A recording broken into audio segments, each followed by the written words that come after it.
అందరికీ నమస్కారం. నేను మీ రాధికా రామగిరి.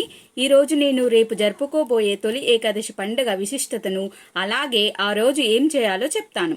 మన పూర్వులు నియమించిన కొన్ని పర్వదినాలలో ఏకాదశి ఒకటి. మొత్తం 24 ఏకాదశి తిథుల్లో తొలి ఏకాదశి, ముక్కోటి ఏకాదశి, భీష్మ ఏకాదశి వంటి వాటికి చాలా ప్రాముఖ్యత ఉంది.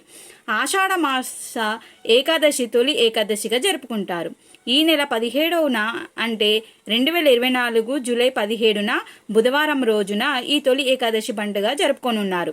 దీనినే శయన ఏకాదశి, ప్రథమ ఏకాదశి అని కూడా అంటారు.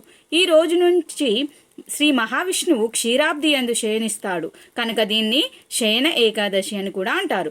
నిజానికి ఒక రకంగా పరిశీలిస్తే ఇది ప్రకృతిలో జరిగే మార్పులకు, పంచభూతాలు, సూర్య చంద్రులు, గ్రహాలు పరస్పర సంబంధాన్ని, వాటి గమనాన్ని బట్టి సంకేతంగా చెప్పుకోవచ్చు.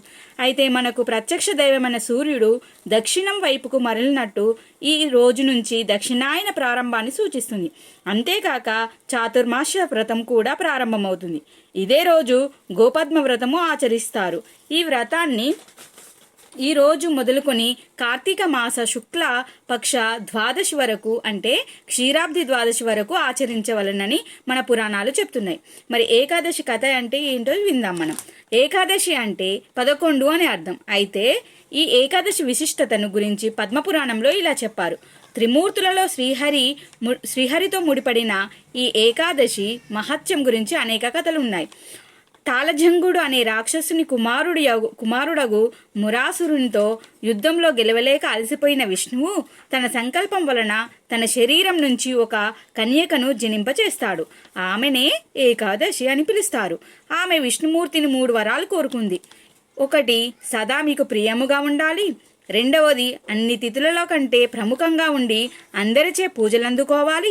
మూడవది, నా తిథి అందు భక్తితో పూజించి ఉపవాసం చేసిన వారికి మోక్షం లభించాలని కోరినట్లు పురాణ కథలు చెప్తున్నారు. మరి తొలి ఏకాదశి రోజు ఏం చేయాలి? తొలి ఏకాదశి రోజున ఉదయాన్నే నిద్రలేచి కాలకృత్యాలు తీర్చుకుని స్నానమాచరించి శ్రీ మహావిష్ణువును ఆరాధించాలి. స్వామివారికి దీపము వెలిగించి పూలు, పండ్లు, నైవేద్యము సమర్పించాలి. నైవేద్యంలో తులసి దళాలను సమర్పించాలి.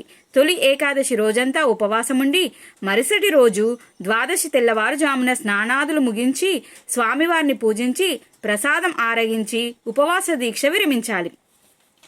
ఏకాదశి రోజున మద్యం, మాంసాహారం వంటి వాటికి దూరంగా ఉండాలి. చెడు చూడరాదు, చెడు మాట్లాడరాదు, చెడు వినరాదు. జై శ్రీమన్నారాయణ.